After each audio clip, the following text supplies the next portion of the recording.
Here we go. Hexagram. All right. Just share my screen. Well, it's certainly not 30. I'm going to need to remind myself. What did I do today? A charger for my Theragun just fell off the back of the table. All right, here we go. 19. Let's go. Approaching jointly. Hexagram 10. Great. Okay.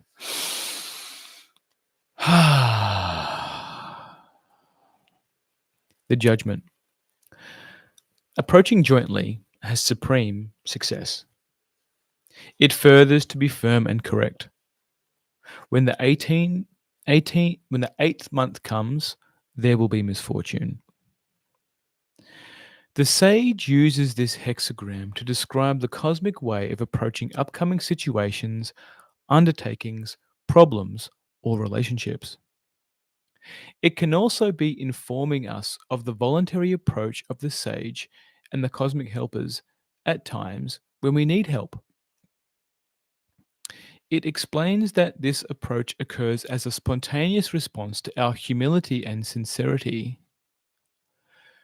When the sage and the cosmic helpers become involved in our situation, it leads to supreme success in the form of a harmonious solution that benefits all. This hexagram describes the cosmic principle of complementarity as the attraction between a person's cosmic gifts, the senses, virtues, and talents that are his natural makeup, and those cosmic helpers that are their complements. Love is the attraction that draws them to cooperate with each other. When, however, due to mistaken beliefs, the functionality of one or more of these gifts is obstructed, the love is blocked, and the cosmic helpers are held in waiting. This condition is described in Hexagram 39, meeting obstructions. This hexagram makes us aware that all the effort in the world cannot succeed without the aid of the helpers, with aid of the helpers of the invisible world, which is engaged by our asking for it. Asking here is not always to be taken literally. We indirectly ask for help when we recognize our need for help from the cosmos. We also do this when we approach the I Ching for help with a modest attitude. The help is experienced as coming from all sources. This hexagram also informs us of the way of the cosmic plan of evolution mentioned in hexagram 1 is achieved through the joint approach of all parts of the cosmos, including humans.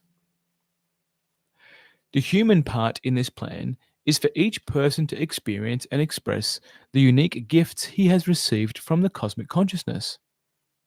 Joint approach means that these gifts are to be used in cooperation with all the other aspects of the cosmic whole. Making a correct use of them requires also the cooperation of the person's mind with all his senses. This hexagram also informs us how the cosmic plan has been appropriated by the collective ego by its redefining the human task as leading, overseeing, and managing life on Earth through the use of power. Humans who have accepted such arrogant ideas have separated from the cosmic unity and, by implementing them, have created chaos and destruction. In making a person aware of this fact, the hexagram counsels that firmly rejecting these ideas within himself will reunify him with the cosmic whole. Approaching jointly has supreme success, refers to the help he will receive if he does so. The correct approach to all situations is to go with what feels harmonious and retreat from what is discordant after having said the inner no to the latter. This is the cosmic way, the way that draws cosmic help. Retreat always includes saying the inner no to the discordant elements in the situation.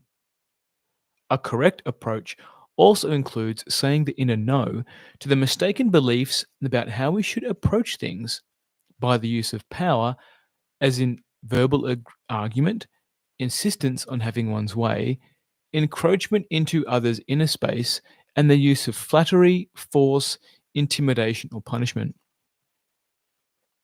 All use of power is discordant and needs to be firmly rejected by saying the inner no. A correct approach also means refusing to view things from a mental approach that excludes feeling. It also means an open-minded approach in what we do not enter in which we do not enter situations with a preconceived attitude, bias, or rigid policy about how they should be handled. It also means limiting oneself to say only what is correct for oneself and not telling others what is correct for them. It also means coming first to an understanding with the help of the sage of the inner truth of the situation and to allow that inner truth to guide one through it.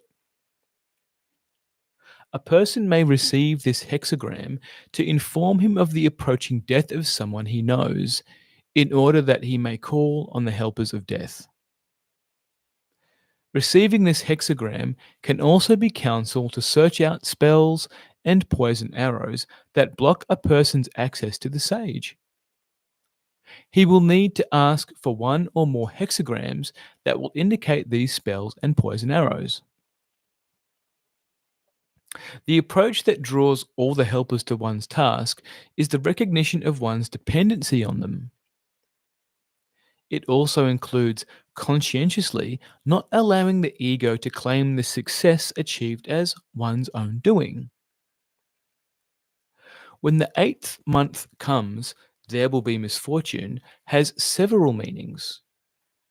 When taken as prophecy, this phrase incorrectly presents a fatalism, as in the expression, good times are inevitably followed by bad times.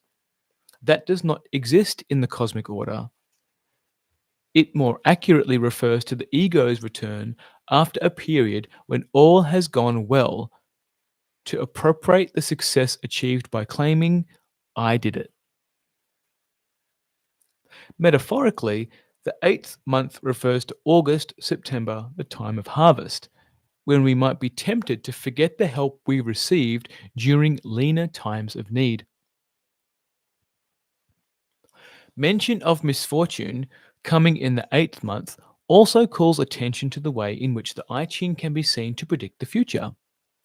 It does not do so, as mentioned above, in the sense of either destiny or fate being written in the stars or life being a pre written script. What is predicted is the inevitability of evil consequences if the person does not withdraw from the trajectory created by his decisions or attitudes that are in conflict with the cosmic principles or cosmic law.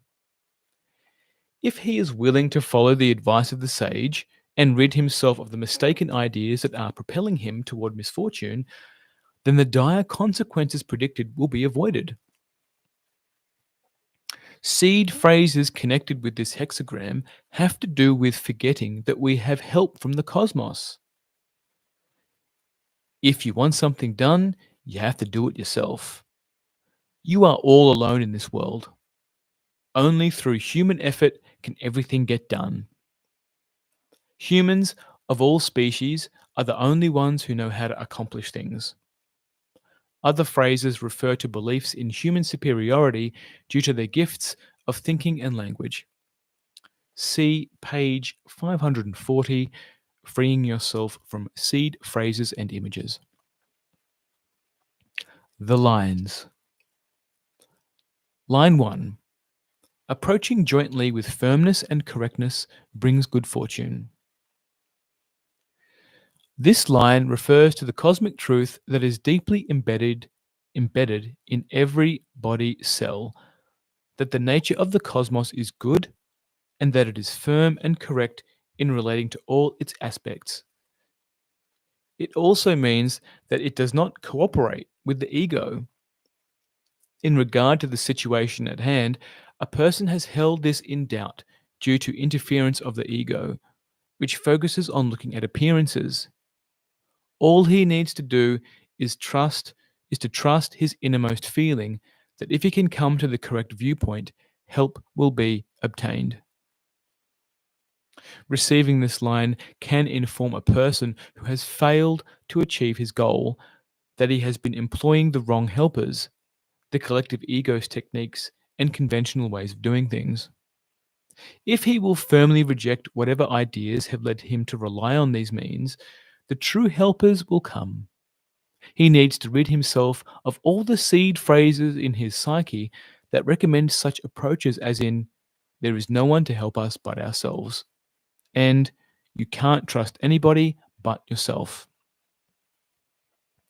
This line can also be a message from the sage that the helpers a person has had attracted by correcting his attitude have again retreated, due to his allowing the ego to watch for results. He needs to say the inner no to the ego's interference. Line 2. Approaching jointly brings good fortune and furthers everything. This line confirms a person's harmony with the cosmos and the help that has come as a result. The good fortune refers to his actions being supported and authenticated by the helpers. In terms of the love relationship, it states that the unity of the lovers has been authenticated by the cosmos.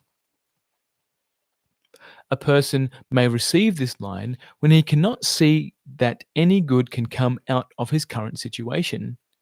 It is telling him to trust that the cosmos can turn all events to good use if he will, but ask for its help and allow himself to be guided. Line 3. This is what I got this time. Line 3. Approaching comfortably does not further. If one is induced to grieve over it, one becomes free of blame. Approaching comfortably has several meanings. It can refer to a person's expectation that the sage or the I Ching will make the correct decision for him. This approach is typical of the ego, which wants the sage to lead so that if the outcome is unfavorable, he can hold it to blame. The correct approach is to ask the sage to help him attain the clarity that will enable him to decide for himself. It can also refer to a person's tolerating something that is incorrect because he thinks there is nothing he can do about it. This is incorrect. By saying the inner no to it, he draws the helpers needed to eliminate it and return the situation to harmony. Furthermore, it is his cosmic duty to say the inner no. If one is induced to grieve over it, refers to his need to recognize that inner tolerance of incorrect behavior is the cause of all the disharmony in the world. Wow. Correcting his viewpoint and saying the necessary inner no's, both to himself and to others, frees him of blame. See page 39, guilt, blame, and shame. Often a person fails to say the inner no because he fears feeling guilty for doing so. This occurs when he has an inner prohibition due to a guilt spell against saying the inner no. See deprogramming guilt. When a person has falsely accepted that his true nature is excuse me. When a person has falsely accepted that his true nature is irrevocably tainted, he tends to excuse himself and others by viewing the problems as something that cannot be corrected, or as due to people's nature. Such a person says, there will always be evil in the world, and turns the other way. This, however, is a perverted view of the ego, and his tolerance of it creates cosmic blame and fate. He can free himself of his fate by rejecting the aforementioned phrase, together with the image that human nature is irrevocably tainted. Approaching comfortably can be telling a person with a physical health problem that he has confined himself only to inner efforts to free himself, or only to outer remedies. What he needs is a joint approach of the two. His inner effort is directed to freeing himself from the root causes, while the remedies complement those efforts on the outer plane. That's what I needed to hear. Line 4. Approaching completely, no blame. Approaching completely refers to approaching a situation with all one's senses. Receiving this line advises the person to meditate with complete receptivity, to receive all the perceptions of his inner senses about the situation, how it smells, tastes, and feels, and what it tells him through his inner hearing and seeing. Last, rather than first, he takes into consideration what he has seen of it with his outer eyes or heard about it from an outside source. It's really important. When all the inner senses are combined, a person knows the inner truth of the situation and thus has a complete approach to it. He may not be able to verbalize his feelings, but his holding to them draws the helpers needed which are capable of solving the problem or suggesting the right solution. When he acts from this principle, he creates no blame. A person can also receive this line when he thinks he is not complete enough, because he lacks titles, degrees, or other evidences of approval by the collective ego. The sage is telling him that every person is complete in and of himself, but has become shut off from the parts of himself through having accepted the mistaken idea that he needs outer verification. He needs to rid himself of all ideas that make him view himself as insufficient. This line is also telling him that by the very fact of his existence, he has been authorized by the cosmos, the only true authorizing authority.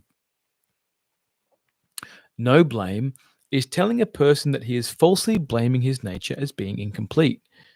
Doing so puts poison arrows on it, which can lead to illness. No blame is also saying that the blame created by his blaming activity will be erased if he frees himself from these poison arrows. Complete approach also points to the cosmic principle of complementarity mentioned earlier. Receiving this line can indicate that one or more of a person's senses are under poison arrows, thus their complementary cosmic helpers are kept in waiting. See page 546. What are poison arrows? Line 5. Approaching wisely, this is right for a great prince. Good fortune, no blame. Here, the great prince represents anyone put in a position of inner or outer leadership. His wisdom lies in recognizing his dependence on the sage and the helpers of the invisible world to help him make the right decisions at the right moment. This line makes him aware that each helper has a unique function in which it is expert. There are, for instance, the sage is the cosmic teacher, the cosmic doctor, the cosmic banker, the health helpers, the helper for relationships, the helper for transformation, and the cosmic army, to name a few. We are informed that new helpers are generated for every new need. There are helping aspects, all are helping aspects of the cosmos. To engage them, a person needs to remove any obstacles or resistances in his attitude that prevent them from being able to help. For example, the person may think he needs to get a job but has an unconscious resistance to getting one. Before the job helper can help, he needs to reject all phrases and images that are connected with and cause this inner resistance. Yeah? Next, he must ask the expert helper for jobs for its help. The person then needs to give that helper a free hand by refraining from any impatient interference or watching to see whether and how the task is getting done. It is also important, when the helper has finished helping, to acknowledge and thank it as the source of the help received. Again, this is not saying he does not make any effort for his own, but to allow himself to be guided with the help of the RTCM where to put his effort. This line can refer to a person who has been trained to look up to human authorities and experts as the great princes of humanity. In turning to such persons for help rather than to the helpers and the sage, he is turning to the wrong source. He needs to first free himself of the doubt in his own completeness and his ability to access the help of the invisible world, and then to rid himself of his beliefs in all authorities. Even the sage does not want to be regarded as an authority over him, but as a friend and helper. See page 540, Freeing Yourself from Mistaken Ideas and Beliefs. Line 6. Approaching great-heartedly good fortune. Approaching great-heartedly, in its cosmic meaning, refers to the loving approach that this cosmic consciousness has towards all its aspects. The sage that speaks through the I Ching embodies this approach. Receiving this line is to make a person aware of the way the sage relates to him. It does not approach as an authority, but as a loving friend that is available to help. The person may have been projecting false images upon the sage by associating the sage with his image of God as a feudal lord who punishes all disobedience. The sage is not a ruler that demands servile obedience. Good fortune refers to the help given when the person deprograms all such images by saying the inner no to them. The true nature we are born with is also warm, affectionate, and modest. To live according to our true natures is neither a state of mind nor the result of any effort, philosophy, or belief. It is the result of ridding ourselves of any fears we may have of taking our true place in the cosmic order. Receiving this line can also be informing a person that he has adopted the image of the great hearted person as the result of a philosophy or belief. Such a belief is actually a spell he has put on his natural responses to others. It causes him to overlook and strengthen their ego behavior, inviting them to take advantage of him. Such a self image is what the I Ching calls magnificent and playing God. In order to respond from his common sense and his true self, he needs to deprogram this self image. C. Freeing yourself from self images. My contemplations on this. Cassie and I and Luca have been exploring homeopathy as some treatment options. And for those of you that aren't familiar with homeopathy, there's an amazing documentary out there that was released this month in April, talking to the scientific studies, if you need them, how other countries in the world are also using homeopathy for treatment, and how it goes very much against what allopathic medicine subscribes to. Allopathic medicine being your antibiotics and your antivirals and your organ donation and your vaccines and all that kind of stuff. So, for example, like Sweden and India are two countries which use homeopathy as part of their mainstream treatment, right? And if you're familiar with Sweden, it is relatively advanced in how it is progressive as a society, to keep the well-being of its citizens well, right? So in the context of this, in the fourth line that I saw here and the sixth line here, is that the homeopath that we're looking to, well, Cassie's already engaged for treatment for Luca and her and me, is doing a family history of all of our illnesses and what we've been diagnosed with or identified to have. And what showed up with the sixth line is my grandfather, Victor Crichton, on my mum's side, who had this image of the great hearted person. And being raised in the Caribbean, there was and being quite wealthy, they owned peanut farms and various farms in the Caribbean. It was multi generational. They would invite in people into their house to take care of them. They had servants and um, people to take care of the house for them. Mum had a nanny who took care of her. But what also showed up, and my mum mentioned this, was that she could see that people were taking advantage of my grandfather and not respect him. And that belief system of needing to be a kind-hearted person, great-hearted person, was a double bind of collectivism, collectivist culture, which is very Caribbean, and Christianity of needing to be like Jesus and taking care of lepers and that kind of paradigm. But what he ignored was his true self, who he really was at the core, what he really wanted.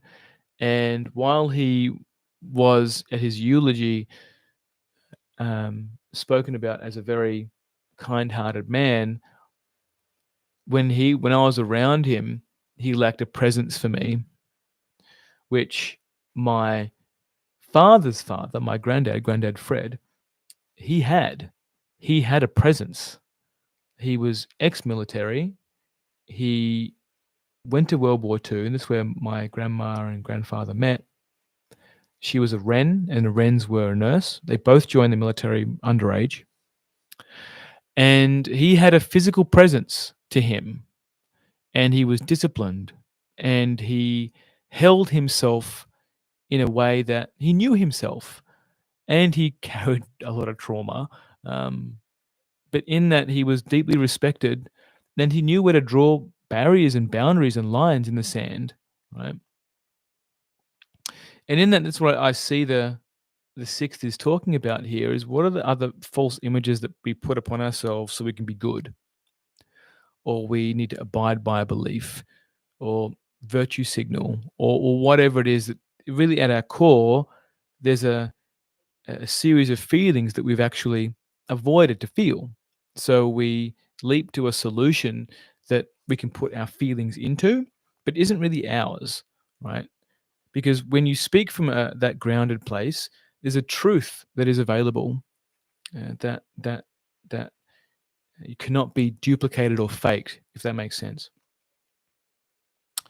What I've also got here in with this, the highlighted something there.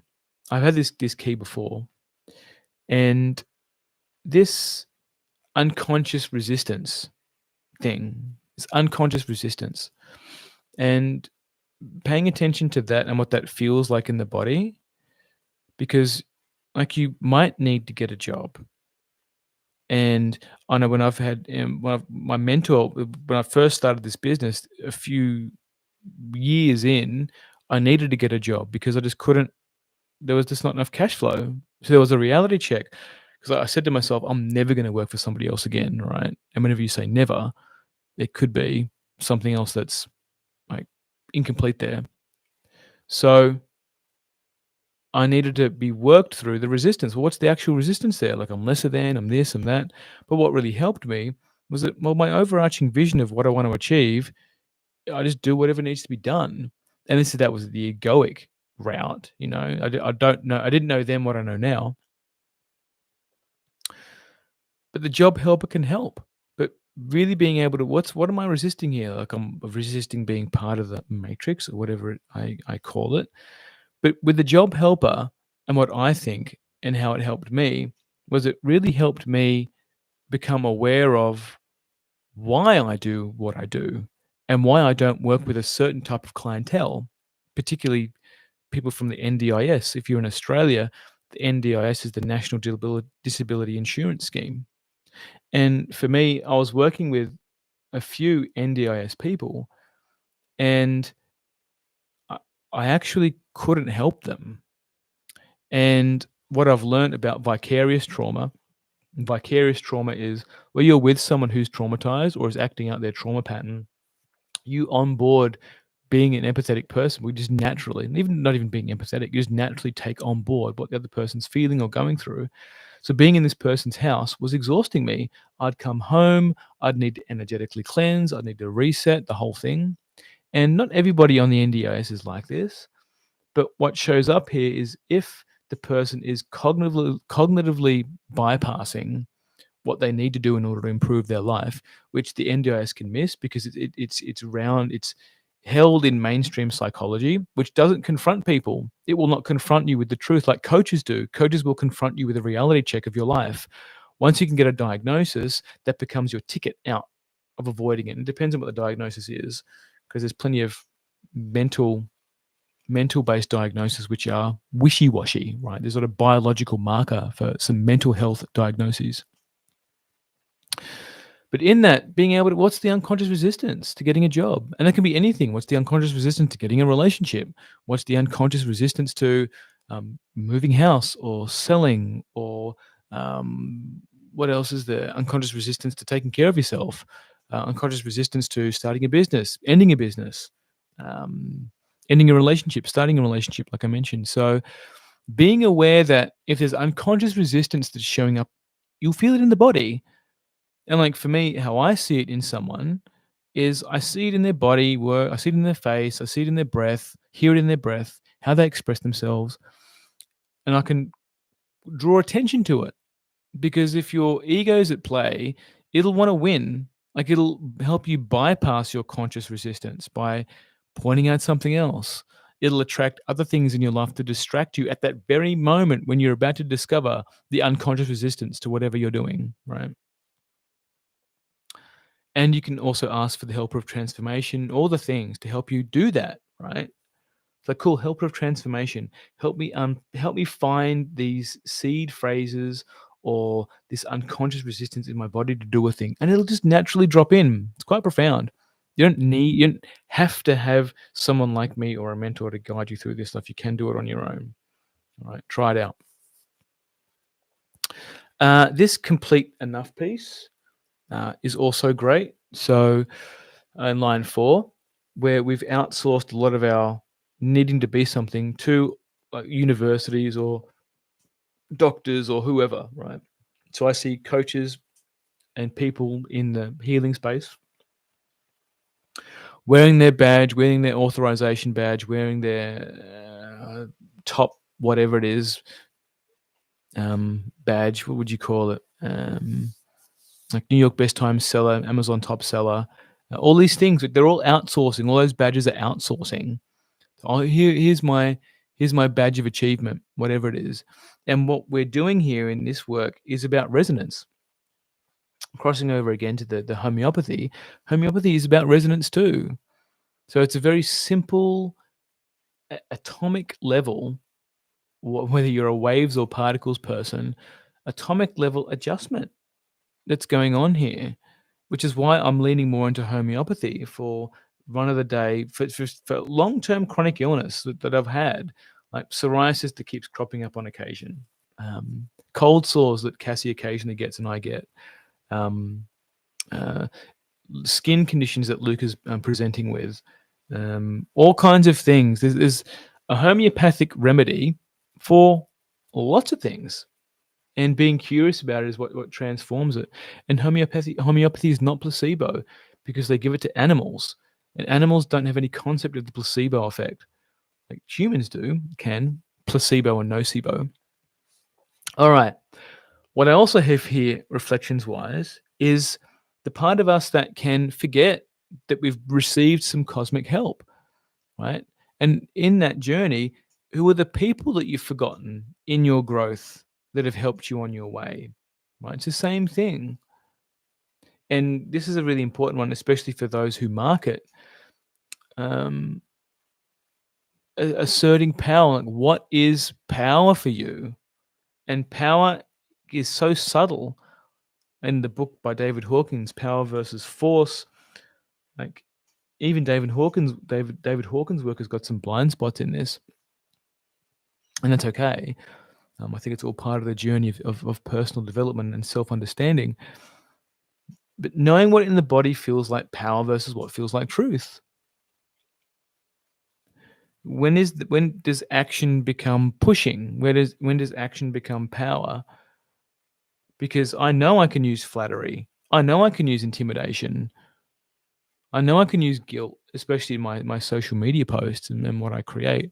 But usually in my speaking, there's not so much. In my writing, there is. Writing's quite egoic. Like typing is quite egoic. It's very heady based.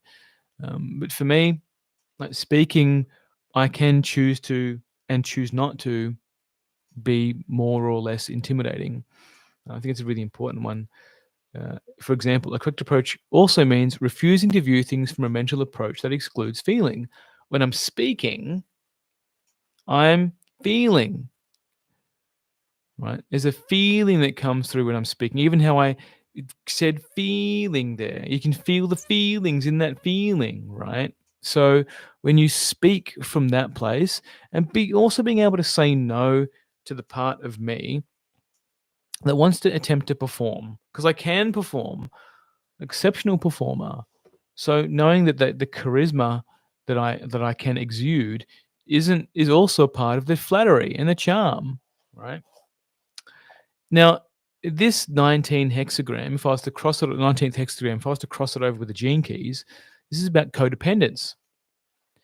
And I can't hear the 19th gene key in this. So the gene keys as a system are moving further and further away from. I mean, I think it's used as it can be used as a waypoint as part of a person's personal development, but are moving further and further away from it as a system that can keep people trapped in a loop of contemplation and not taking the action. And nowhere in the gene keys do I hear them speak about it in a no. Probably just Google it right now. Actually, check it in the book. But there's no mentioning of an internal no in the gene keys. Just going to check it out now. I mean, I'm sure it says no in there, but not in this way. Like the gene keys is a lot about your relationships, okay? And here we go. Trust your inner voice no matter what. Great, here we go. Okay. The 43rd. This is the first law of the rebel, to trust your inner voice no matter the consequences. Yeah, cool. I can hear that. This is the true meaning of the gift of insight. Such insight does not make the rebel a destructive force. Yeah, cool. I can hear some crossover with the 43rd there, but I can't hear it with the 19th. I'm going to double check over the 19th here. The future human being, codependence, sensitivity, and sacrifice. The sacrifice isn't the same. What else is it? I mean, Gene Keys does talk a lot about the body, the God outside himself. The frequency of our planet will remain the 19th shadow. So, okay, great. This is great. Cool. So, what I can hear, the crossover, and this might be with the I Ching in general, is that the Gene Keys is a little bit on the rebellious side when it talks to gods and God. And that when you become codependent with a God, like codependent with whatever Abrahamic religion or Buddha or whoever else, you can outsource who you are and what you need to do to that God. You look at the rule set underneath it. What I find in the I Ching, and even in the context of the 43rd there, was that when you learn your truth and who you are, you naturally become in harmony with the cosmos, right? Which is not a God. It's a field. It's a field. It's not a God, right? So as soon as you, and from my journey with this, as soon as you put the label God on there, you start to personify, give it human-like traits, anthropomorphize it, right? That it's got weaknesses, that it's got blind spots, that it's got this, right? And if you're looking at an Abrahamic God, then it's the masculine vibes. It's got a masculine father figure type frequency to it. So being able to feel the body, being able to be with the body in the 19th, the 19th gene key, body hair as the body part, senses. So, I mean, people sometimes shave all their hair off, but hair is a part of our detection center. And then for women, like I love women who, the last couple of partners that I had didn't shave under their arms. And for Cassie, I tell her, don't wear any deodorant. Like I love how you smell, right? There's pheromones and there's it's communication. It's a form of communication, right? Where hair holds sensitivity that can be communicated whether you're safe. They can also detect lots of antennas that can detect, right? And under the arms, in particular, there's a scent. And for me, like Cassie and I are in ridiculous sync, like ridiculous sync. it's almost like we finish each other's sentences. We do things to complete, to help things work, and we still have our own independence, right? We still have we don't save each other. We allow each of us to feel whatever we need to feel, right? And in the shadow of codependence, but in the context of this, the I Ching and relationships, is that when you're with someone that loves who you are, from your smells to the sounds that you make to just how you show up, you naturally start flowing in the harmony within the relationship, right? You don't need to always ask for what you want because the other person's already doing the thing, because you're already in sync, right? And that can be mistaken for codependence. And when I've been in relationships, I will do this initially to convince the person that we're a perfect match. But then in my more unconscious days, and before I did the work that I do now, I would start to compensate for that initial period by overgiving and overdoing and overthinking, and lose myself in the process, create resentment. The resentment creates an unconscious space, and then I create a fight, which gives me the excuse to leave instead of just asking for my own space or doing my own thing, right? Even if you have kids, it's the same principles. You need to be able to create space. Kids will be fine for the most part. If you just leave them, like, Luca, go and play with your trains, go and do your thing. I'm going to be in the kitchen. I'm going to be doing the casting a hexagram. I'm going to be making a video. Keep it down out there. He's not even 2 yet. I mean, he's not even 3 yet, right? He understands all that because he understands the cosmic flow. He gets it at some fundamental level. I can't quite explain it. But he understands boundaries. He understands that when you speak from truth, it lands in his body. Oh, okay, cool. I'm going to be upset. I'm going to feel these feelings. I'm going to do this thing. Might throw a tantrum. Self-soothe. Like, Daddy's still here. Cool. I'm going to go play with the trains. Going to go do the thing. Going to go outside. Want some food. I'm actually really hungry. Oh, I actually needed to do a poo. I didn't know that. You know.